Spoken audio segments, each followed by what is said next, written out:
Olá, graça e paz da parte do Senhor nosso Deus.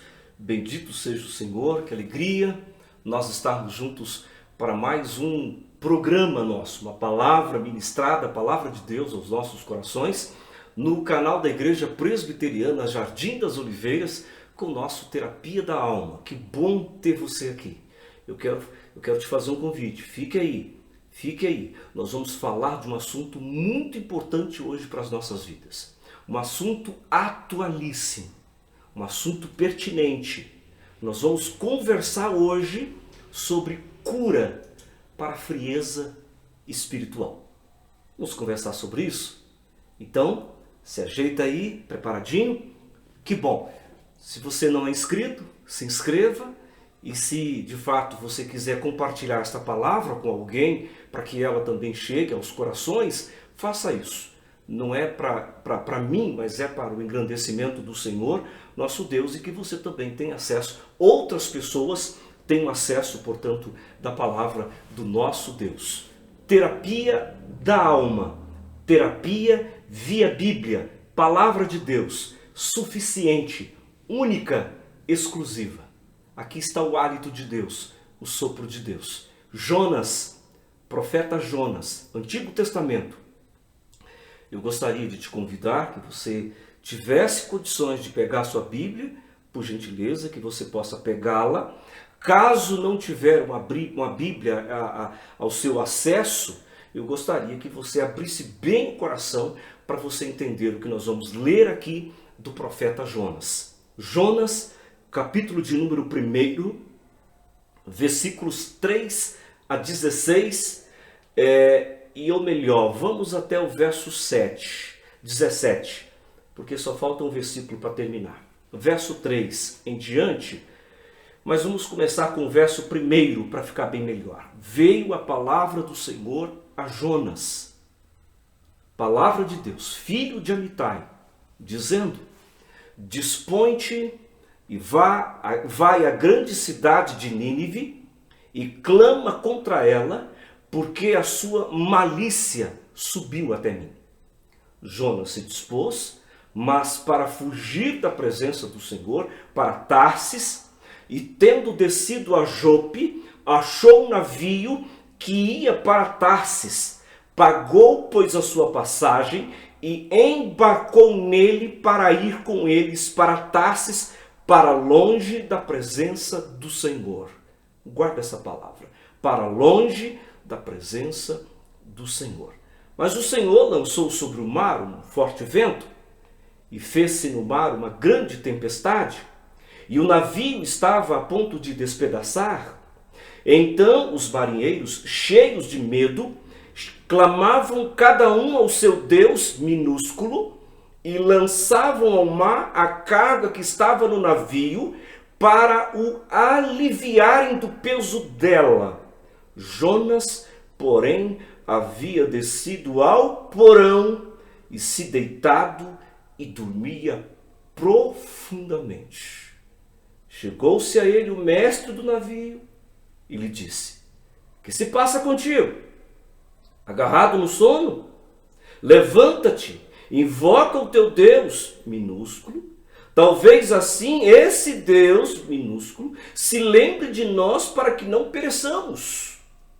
E diziam uns aos outros: vinde e lancemos sortes, para que saibamos por causa de quem nos sobreveio este mal. E lançaram sortes, e a sorte caiu sobre Jonas. Então lhe disseram: declara-nos agora por causa de quem nos sobreveio este mal. Que ocupação é a tua? De onde vens? Qual a tua terra? E de que povo és tu? Ele lhes respondeu: sou hebreu e temo ao Senhor, o Deus do céu, que fez o mar e a terra. Então os homens ficaram possuídos de grande temor e lhe disseram: que é isto que fizeste? Pois sabiam os homens que ele fugia da presença do Senhor, porque lhe havia declarado. Disseram-lhe: Que te faremos para que o mar se nos acalme? Porque o mar se ia tornando cada vez mais tempestuoso. Respondeu-lhes: tomai-me e lançai-me ao mar, e o mar se aquietará, porque eu sei que por minha causa vos sobreveio esta grande tempestade. Entretanto, os homens remavam, esforçando-se por alcançar a terra, mas não podiam, porquanto o mar se ia tornando cada vez mais tempestuoso contra eles. Então clamaram ao Senhor e disseram: ah, Senhor, rogamos-te que não pereçamos por causa da vida deste homem, e não façais cair sobre nós este sangue, quanto a nós, inocente, porque tu, Senhor, fizeste como te aprouve. E levantaram a Jonas e o lançaram ao mar, e cessou o mar da sua fúria. Temeram, pois, estes homens em extremo ao Senhor, e ofereceram sacrifícios ao Senhor, e fizeram votos. O verso 17 nos diz que deparou o Senhor um grande peixe para que tragasse a Jonas, é outro assunto, e esteve Jonas 3 dias e 3 noites no ventre do peixe. Até o verso 16, para a gente conversar um pouquinho. Nesta oportunidade, eu gostaria que você não desligasse o seu vídeo e você não saísse do canal. Não mude de canal. Fique aqui, porque Deus vai falar ao seu coração por uma terapia. Terapia de palavra de Deus, da palavra do Senhor. Vamos orar? Pai, dá-nos a graça de entender o texto que outrora nós lemos nesta oportunidade. Permita, ó Deus, que este que está me assistindo e aquele que estará me assistindo, ele possa ser, ó Deus, curado desse mal que afeta, ó Deus, milhares e milhares de pessoas ao longo da terra. Tenha misericórdia. Nós te pedimos em nome de Jesus, usa-me como instrumento, e eu quero exclusivamente, como terapia, trazer exclusivamente a tua palavra, porque creio, Pai, que ela é suficiente para trazer cura para qualquer enfermidade, seja do corpo, seja da alma. Bendito seja o nome do Senhor. Fala conosco. Nós te pedimos assim, em nome de Jesus. Amém. Amém. Cura para a frieza espiritual. Este é o meu assunto. Jonas, ele era um profeta do Senhor que morava numa cidade chamada Gat-Hefer, cidade filisteia, onde Golias nasceu, só para você ter noção disso. Ficava, portanto, no sudoeste do mar da Galileia. E nós somos informados, porque nós acabamos de ler, que ele foi chamado pelo Senhor para profetizar, mais especificamente na cidade de Nínive, que fica no atual Iraque hoje. Iraque hoje. Cerca de 900 quilômetros onde Jonas ele estava. Podemos então observar logo no início do seu livro que Jonas aqui, no mínimo, ele tinha uma declaração de fé perfeita. Ele sabia de quem ele falava quando se referia a Deus. Notem, por favor, os versículos 1 e 2 nos diz assim: veio a palavra do Senhor a Jonas, filho de Amitai, dizendo: dispõe-te, vai à grande cidade de Nínive e clama contra ela, porque a sua malícia subiu até mim. E nós somos informados também no versículo 9 que ele diz, olha o que ele diz para aqueles marinheiros lá, as pessoas que estavam, portanto, naquele navio: sou hebreu, profissão de fé de Jonas, sou hebreu e temo ao Senhor, o Deus do céu, que fez o mar e a terra. Quando eles perguntaram quem ele era, e ele diz que ele era hebreu, e hebreu era a maneira que eram conhecidos de todos lá, mas ele diz que era um adorador daquele que fez os céus e a terra. Então nós somos informados aqui no texto, meu amado e querido, que Jonas, ele sabe quem é o seu Deus, e ele sabe o que o seu Deus também fez. Ele sabe. Ele sabe. No versículo 12, notem por gentileza, quando ele diz assim: tomai-me, verso 12, tomai-me e lançai-me ao mar, e o mar se aquietará, porque eu sei que por minha causa vos sobreveio esta grande tempestade. Olha aqui para mim, por favor.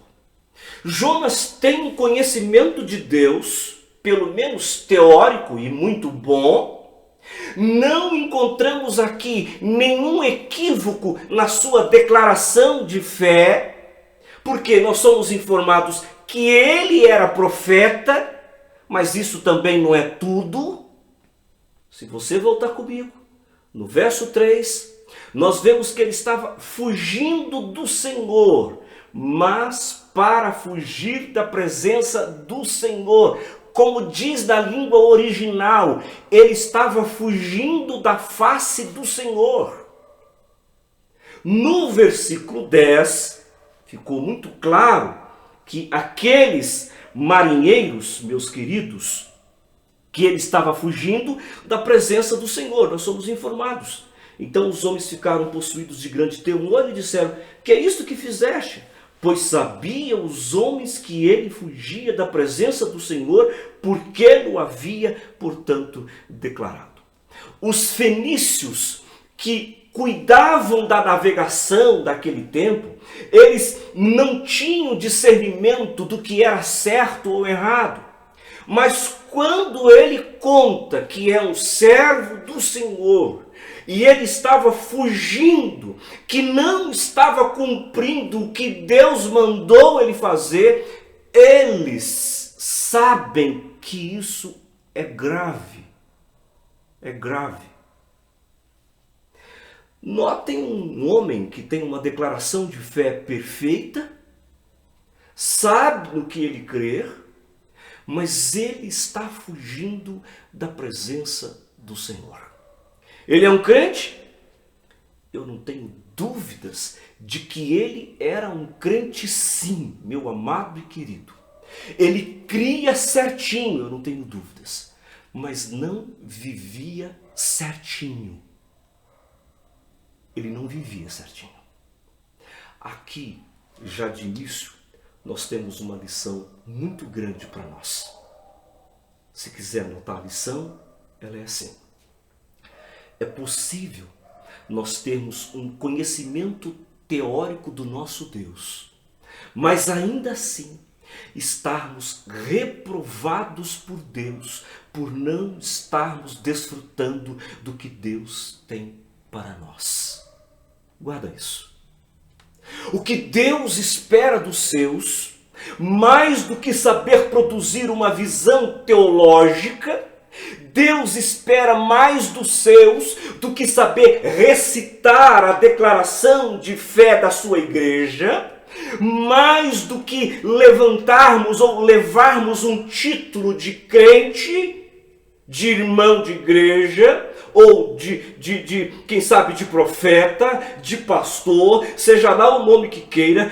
Deus, meu amado e querido irmão, espera que nós tenhamos uma vida na sua presença. Bendito seja o nome do Senhor. Nós veremos nessa oportunidade, eu quero ver com você tão rápido, que a fé verdadeira, ela implica num relacionamento maior com Deus. Maior com Deus.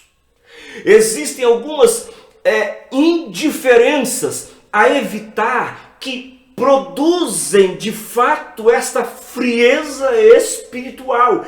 E eu e você, por mais que estejamos na igreja, eu e você, por mais que somos frequentadores de igreja, eu e você, por mais que temos a noção do que é uma boa teologia, eu e você que conhecemos a nossa doutrina, a nossa igreja, eu e você que temos aí uma intimidade com a nossa igreja, uma intimidade com Deus, corremos o risco de desenvolver um sintoma ou uma doença terrível, que pode ser a frieza espiritual. Frieza espiritual pode acometer qualquer pessoa da igreja.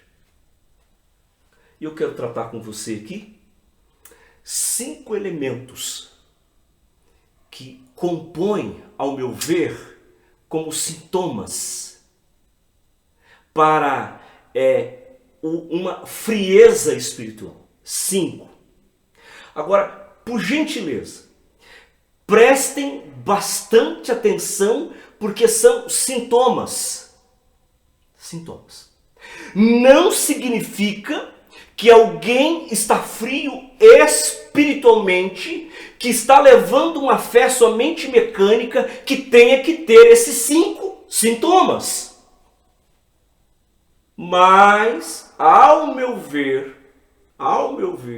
como pastor, qualquer um desses sintomas que eu vou falar são, obviamente, sinais ou um sinal de perigo. É porque isso estava acontecendo na vida de Jonas. Quais os sintomas de um cristão frio que não leva a vida como deveria levar? Vamos caminhar? Vamos. Primeiro sintoma que eu quero destacar aqui nesta noite, ou nesta oportunidade, não sei que horas que você está assistindo esse vídeo, esse canal. A primeira coisa, o primeiro sintoma, ele é indiferente com a vontade de Deus. Esse é um sintoma perigoso. Ele é indiferente com a vontade de Deus. Talvez indiferença seja pouco para o que nós lemos aqui, e nós sabemos que Deus o havia chamado para ele ir pregar na cidade de Nínive. Olha aqui o verso 2. Dispõe-te, vai à grande cidade de Nínive e clama contra ela, porque a sua malícia subiu até mim. E no versículo 3, Deus diz: Jonas se dispôs, mas para fugir da presença do Senhor, para Tarsis. E tendo descido a Jope, achou um navio que ia para Tarsis, pagou, pois, a sua passagem e embarcou nele para ir com eles para Tarsis, para longe da presença do Senhor. Jonas era indiferente, não dava importância para o que Deus falava. Ao invés de ir viajar 900 quilômetros, ele vai para 3.200 quilômetros, mais ou menos contrário. Agora, será que isso é diferente de quando você você age de forma indiferente ao que Deus fala para você fazer na sua vida, ou na minha vida, nas nossas vidas? Será que isso é diferente de quando você percebe do que Deus tem para você, mas você consegue explicar de um jeito ou de outro uma forma de se livrar disso? Você sabe, na verdade, você sabe o que Deus quer de você. Mas você tem aquela versão da revelação de Deus sobre algo que é mais prazeroso, por exemplo. Nós começamos a ficar frios na fé quando ignoramos o que Deus está dizendo, como por exemplo, eu gosto Mas disso, então, é isso que tem que ser feito. Ah, é mais fácil fazer assim, essa parte das Escrituras é muito restritiva. Eu acho que tem que ter um pouco mais de liberdade, contextualizado. Nós estamos no século XXI. De alguma maneira eu levo alguma vantagem desse jeito. Eu estou contente do jeito que eu faço. Jonas, aqui, para nossa informação, ele tinha as suas preferências, meus amados irmãos, e quando nós começamos a preferir o que nós queremos sobre o que Deus quer, isso redundará em uma fé fria, mecânica, somente nominal. É o que acontece no seio da igreja de hoje. Você pode confessar a Cristo, você pode dizer que é cristão, mas quando você rejeita o que Deus fala, isso vai provocar no seu coração um endurecimento que mais cedo ou mais tarde vai ser simplesmente um crente frio espiritualmente. Começa assim. É indiferente à vontade de Deus. Segunda coisa. Segundo sintoma. É indiferente com a pessoa de Deus. Se você olhar comigo no verso 3, diz que ele fugiu da presença do Senhor. Nós somos informados, mas para fugir da presença do Senhor. E no versículo 10, nós somos informados, diz que ele já havia explicado aos marinheiros que ele está lá fugindo da presença do Senhor. Nós somos informados. Então os homens ficaram possuídos de grande temor e disseram: o que é isso que fizeste? Pois sabiam os homens que ele fugia da presença do Senhor, porque ele o havia então declarado. Jonas aqui, ele é profeta de Deus. E ao contrário daqueles marinheiros que acreditavam em uma série de divindades pagãs, o que nós percebemos é que aqueles pagãos ali, eles são mais... Ouça o que eu estou dizendo. Eles são mais, no sentido espiritual, muito mais piedosos do que Jonas. Nos versículos 5 e 6, você os vê. Versículos 5 e 6. Você os vê que eles estão em uma situação de desespero, mas eles estão ali clamando cada um ao seu Deus, daquilo que eles de fato criam. Mas Jonas, que tem, portanto, um Deus verdadeiro, que tem uma declaração de fé verdadeira, que tem, portanto, uma teologia saudável, ele está fugindo da presença do Senhor. Nós somos informados do Salmo 139, versículos 7 a 10, que diz assim o salmista: para onde me ausentarei do teu Espírito? Para onde fugirei da tua face? Se subo aos céus, lá estás. Se faço a minha cama no mais profundo abismo, lá estás também.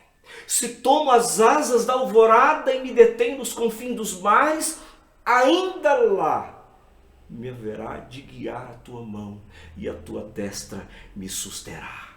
Certamente Jonas conhecia disso. Veja, portanto, o versículo 9.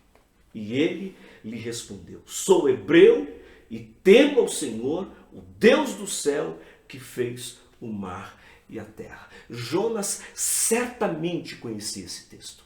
Mas ele está fugindo, portanto, da presença do Senhor. De alguma maneira ele está dizendo: eu não quero manter contato com Deus. Eu quero levar a minha vida agora sozinho, como eu quero e como eu desejo. Eu não quero mais. Olha aqui para mim, por favor. Será que isso é muito diferente de que quando nós nos tornamos indiferentes em vez de gastar um tempo na presença de Deus? Será? Quantas vezes Deus teve que puxar a sua orelha e a minha orelha? Ou você mesmo com a sua consciência se acusando por causa da sua falta de relacionamento com Deus? Pense nisso. Tem tempo para o seu trabalho, tem tempo para o seu jornal, tem tempo para o seu celular, tem tempo para a sua rede social, tem tempo para você, o seu lazer, tem tempo para tudo, mas você não tem tempo para gastar na presença do seu Deus. Isso não pode acontecer conosco? Ou será que isso não está acontecendo comigo e com você hoje? Certa ocasião, os discípulos, diante de uma mensagem de Jesus, ficaram um pouco chocados com o que Jesus falou. Aliás, vários discípulos e seguidores ficaram assustados e eles começaram então a deixar Jesus depois do que ele falou, e depois Jesus vira para os seus discípulos e fala assim: e vocês querem ir embora também? Vocês não querem também ir embora? E Pedro diz: Senhor, para onde iremos? Só tu tens palavra de vida eterna. Só tu tens. Está lá no Evangelho de João, no capítulo 6, versículos 60 a 69. Pedro tinha consciência. Não existe lugar melhor do que estar em contato com Deus e ouvindo Deus. Bendito seja o nome do Senhor. O profeta Jeremias, de uma maneira tão fantástica, ele profetizou contra o povo de Israel justamente por causa de uma postura inadequada. Se você ler comigo, faço questão de ler Jeremias, no capítulo de número 2, versículo 13, que diz assim: porque 2 crimes cometeu o meu povo. A mim me deixaram um manancial de águas vivas e cavaram cisternas rotas, que não retém as águas. De alguma maneira, aquele povo achou que a melhor coisa não era andar com Deus e eles podiam virar sozinhos. Mas Deus diz: eu tenho uma queixa contra vocês. Vocês me deixaram e cavaram para vocês cisternas que não retêm as águas, a água. Deixa eu dizer uma coisa para você. Não existe uma vida melhor do que alguém que vive na presença de Deus. Não tem. Seria isso diferente, por acaso, da nossa indiferença do tempo dedicado, para estarmos mantendo um relacionamento com Deus? Em oração, na meditação da palavra, na adoração do nosso Deus, nos cultos da igreja. Olha aqui, querido. Não investir em devoção diária desenvolve uma fé fria e somente nominal. E isso é muito perigoso. Talvez seja o seu caso. Talvez seja o nosso caso. Não investir, anote isso, não investir na devoção diária desenvolve uma fé fria e somente nominal. E isso é sério. Os sintomas que compõem a frieza espiritual, quais são eles? É indiferente com a vontade de Deus, é indiferente com a pessoa de Deus, e em terceiro lugar, é diferente com o próximo. Nós somos informados aqui que quando Deus chamou Jonas e falou para ele ir pregar, portanto, lá em Nínive, Deus tinha um propósito. Aquele povo era ímpio e Deus tem um propósito de alcançar aquele povo. E quando Deus chama Jonas, o que ele faz? Estou fora. Nínive? De jeito nenhum. Ele é indiferente com aquelas pessoas que estavam diante dele. Imagine a cena no navio. Jonas, nós somos informados, está, portanto, no porão do navio. As pessoas estão ali desesperadas. E ele está, irmãos, meus amados irmãos, e ele está dormindo. Como é que uma pessoa pode dormir nesse momento? Os marinheiros estão desesperados, a ponto de jogar a carga ao mar. Era um navio de comércio. A tempestade está tão grande que o navio está a ponto de se despedaçar, segundo o texto, e eles começam a jogar tudo ao mar para ver se diminui o peso, para eles simplesmente serem levados pelas ondas. E ele disse: a tempestade está acontecendo por minha causa. Ele é absolutamente indiferente, meus amados irmãos. Ele obviamente, ele é absolutamente indiferente com aqueles ninivitas. E ele é absolutamente indiferente com aqueles marinheiros que estão ali. E ele é frio com as pessoas que estão com ele. E eu vejo até pior do que os ímpios.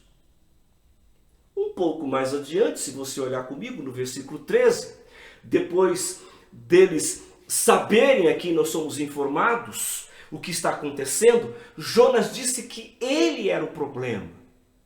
E o que é que os marinheiros fazem? Verso de número 13. Entretanto, os homens remavam, esforçando-se para alcançar a terra, mas não podiam, porquanto o mar se ia tornando cada vez mais tempestuoso contra eles. Olha aqui. Entretanto, os homens remavam, esforçando-se por alcançar a terra. Jonas não poupou a vida do povo de Nínive e nem tampouco poupou a vida daqueles marinheiros naquele navio. Uma marca da frieza espiritual é a insensibilidade com as pessoas. É uma marca da frieza espiritual. Uma insensibilidade com as pessoas. Faz parte de uma fé saudável e visível ter um interesse genuíno pelas pessoas. Será, queridos, que isso que aconteceu com Jonas é diferente da despreocupação que nós temos com os nossos amigos, com os nossos colegas, os nossos vizinhos, a quem nós temos a responsabilidade de manifestar a graça do Evangelho do nosso Deus para eles? Ignorar o próximo, meu amado e querido irmão e amigo, e os planos que Deus tem para eles é incompatível com o caráter do amor de Deus. Essa frieza espiritual que Jonas tinha é que tantas vezes cultivamos nas nossas vidas. Os sintomas que compõem uma frieza espiritual. Sintomas. Você não precisa ter os 5, mas é perigoso. É indiferente com a vontade de Deus, é indiferente com a pessoa de Deus, é indiferente com o próximo e, em quarto, é indiferente com o pecado. É indiferente com o pecado. Jonas, se você olhar comigo no texto sagrado, ele estava tão obstinado a fazer as coisas como ele queria, mas ele tinha suas razões, ele não queria ir para Nínive. Sabe por quê? Porque ele sabia da possibilidade daqueles ninivitas se converterem, e ele não queria isso. Ele não queria isso. Pecado também é saber o que fazer e não querer fazer. Ele queria que aquele povo fosse para o inferno. E nós somos informados no versículo de número 10, nós sabemos que ele sabia que o motivo do naufrágio era porque ele estava, Jonas, desobedecendo a Deus. Ele sabia que de uma maneira ou de outra, o que estava acontecendo ali era a disciplina de Deus sobre um filho seu que estava em pecado e distante dele. Mas Jonas é indiferente. O que Deus esperava de Jonas em uma situação como essa, quando percebesse o seu pecado, era que se arrependesse. Tem um vídeo que nós gravamos, Cura para a Alma, e nesse Cura para a Alma eu falo do pecado, a cura para o pecado. Deus também tem um remédio para o pecado. Procure depois esse vídeo e possa assistir aqui nesse canal, porque eu creio que muito vai falar ao seu coração. Nós somos informados da primeira carta de João, no capítulo 1, verso 9, que diz o seguinte: se confessarmos os nossos pecados, Ele é fiel e justo para nos perdoar os pecados e nos purificar de toda injustiça. O que Deus queria era que Jonas confessasse que estava errado. Jonas não faz isso, ele segura firme o seu pecado, ele preserva o seu pecado. Será que isso é diferente, por exemplo? Você sabe que as Escrituras dizem de forma clara que você não deve comentar dos outros, fazer comentário da vida dos outros. Você sabe que a Bíblia diz que você não deve falar mal dos outros, mas você continua fazendo. Ah, pastor, mas todo mundo fala. Você sabe. Às vezes nós tentamos até igualar o nosso pecado, comparamos com as outras pessoas que estão fazendo também. Ah, mas todo mundo faz. É interessante, queridos, que quando nós estamos obstinados no nosso pecado, só existe confissão de pecado como estamos debaixo de muito aperto. É assim que acontece conosco. Nos versos de 8 a 10, a sorte caiu sobre Jonas, se é que podemos chamar isso de sorte. Agora não tinha mais saída. E aí ele fala: eu estou fugindo. Se você ler dos versos 10 a 12, aqui que nós somos informados. Dos versículos 8 a 10 nós somos informados. Jonas então assume, depois de tudo: eu estou fugindo. Essa não é a confissão que Deus quer. O que Deus quer, meu amado e querido ouvinte e meu amado irmão, é uma confissão que está marcada por arrependimento. Arrependimento. Quando nós não tratamos com o pecado como deve ser tratado, o pecado trata a gente como o diabo quer tratar. Guarde isso. O pecado, ele tem o poder de levar o nosso coração a ser endurecido. E é que por isso que as Escrituras nos diz lá, o autor aos Hebreus, do capítulo 3, versículo 13, exortai-vos mutuamente cada dia, durante o tempo que se chama hoje, a fim de que nenhum de vós seja endurecido pelo engano do pecado. Você está vendo o irmão se desviar e cometer um pecado? Você quer o fim dele? É igual Jonas estava fazendo? Deixa eu perguntar para você. Qual é o pecado que você tem conservado na sua mão? Você gosta? Dá um certo prazer? Faz parte do seu hábito? Isso vai lhe endurecer e fazer com que a sua fé seja uma fé fria. Cuidado, começa assim, nas mínimas coisas. Cuidado, ouça essa palavra, ela é de Deus para o seu coração. Os sintomas que compõem uma frieza espiritual: é indiferente com a vontade de Deus, é indiferente com a pessoa de Deus, é indiferente com o próximo, é indiferente com o pecado e, para terminar, é indiferente com a própria vida. Aqueles homens lutando no mar, de alguma maneira eles querem ser preservados. O comandante então acha Jonas lá no porão e diz: o que você está fazendo aí? Vai clamar o seu Deus. Os marinheiros, depois de saberem de tudo, então perguntam: o que é que nós devemos fazer? Sabe qual foi a resposta de Jonas? Me jogue no mar. Jonas era indiferente com a sua própria vida. Eu prefiro morrer. Quantas vezes você já passou por essa experiência? Você olha para a sua vida, olha para o seu contexto, cheio de problemas, e diz: eu não quero mais viver. Eu não quero mais viver. É tão absurdo que aqueles homens ímpios estão dizendo: não, nós não vamos jogar no mar. Ele poderia chegar para o seu Deus e tratar com ele e dizer: Deus, eu estou errado, me joga ao mar. Deixa eu dizer uma coisa para vocês. Uma fé fria, ela também traz esse elemento de indiferença com a própria vida. E é isso que Jonas está sentindo. No caso de Jonas, se você olhar, isso vai se repetir de novo lá no capítulo 4. Quando ele chega para Deus e diz, objetivamente no verso de número 3, que ele diz assim, ele diz assim, tira minha vida, porque melhor me é morrer do que viver.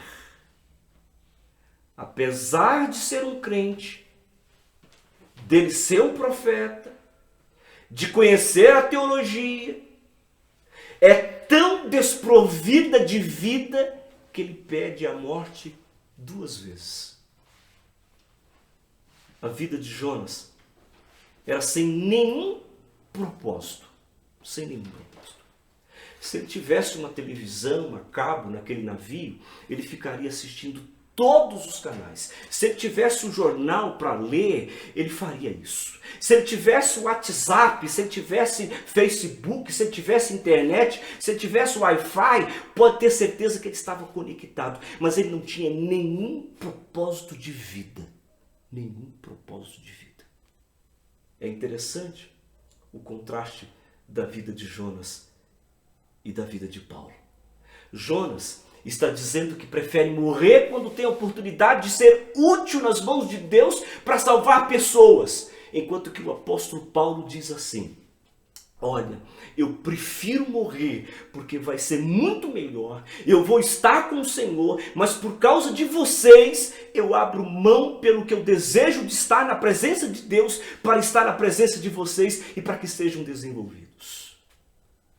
Aqueles homens, no verso 14, nós somos informados, começam, portanto, a aclamar a Deus, fazer promessas a Deus, mas Jonas não. Sabe o que é isso? É que toda ação, ela provoca uma reação. Quando nós somos indiferentes com tudo o que vimos hoje, nós teremos, portanto, a chance de ver Deus reagir. E como é que ele reage? Nós somos informados lá em 2 Timóteo, no capítulo de número 2, versículo 13, se somos infiéis, ele permanece fiel, pois de maneira nenhuma pode negar-se a si mesmo. Aleluia, louvado seja o nome do Senhor. Deus não vira as costas e diz, agora vocês se viram. Não. Quando Jonas se torna mecânico e frio, qual é a resposta de Deus para ele? Se você acompanhar comigo, por favor, verso 4, Deus está respondendo para Jonas, tempestade. Verso 7, Deus está respondendo para Jonas, alguém vem chamá-lo lá no porão. Verso de número 7 ainda, a sorte cai sobre ele. Verso de número 15, os marinheiros acabam lançando ao mar. Sabe o que é isso? Sabe o que é isso? Por mais que nós queiramos ser indiferentes ao que Deus é, pensa e tem para nós, Deus não desiste de nós, bendito seja o nome do Senhor, aleluia. Ele vai usar quem Ele quiser, vai usar até mesmo da sorte aqui, conforme está aqui, Ele vai usar da tempestade, Ele vai usar aqueles homens para lançá-lo ao mar, mas isso é porque Ele não desiste de nós, aleluia, bendito seja o nome do Senhor. Oh, maravilha! Querido, e é isso que está acontecendo com Jonas. E é aqui que o escritor de Hebreus diz que vai acontecer com quem tem esse mesmo comportamento de Jonas, porque Jonas é o nosso retrato. Lá em Hebreus, no capítulo 12, versículo 10, diz assim, Deus, porém, nos disciplina para aproveitamento. E graças a Deus quando Deus levanta alguém para nos disciplinar, a fim de sermos participantes da sua santidade. Bendito seja o nome do Senhor. Glória a Deus. Glória a Deus.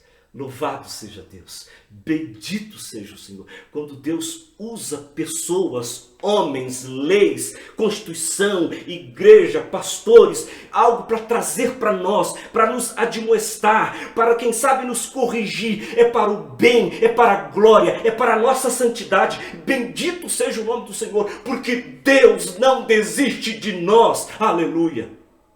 Jonas era indiferente com a vontade de Deus, indiferente com a pessoa de Deus, indiferente com as pessoas, indiferente com o pecado e indiferente com a sua própria vida. Você está sendo diferente a Ele? Ele não é indiferente a você.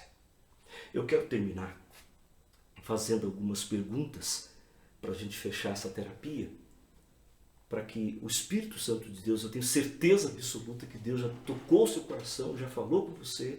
Agora eu quero fechar fazendo algumas perguntas de forma de considerações para a gente entender aqui.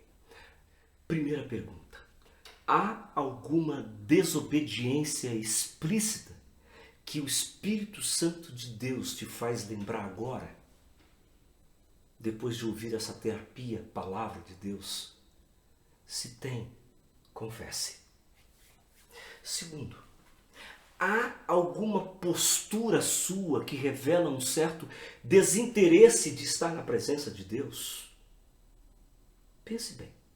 Você é capaz de estar envolvido com o seu trabalho, com as suas leituras, com as redes sociais, com o seu Facebook, com a internet, com o seu WhatsApp, com os seus momentos de lazer, mas não ora, não lê a Bíblia, não jejua, não quer passar tempo com Deus, não frequenta a igreja, não é assíduo na igreja.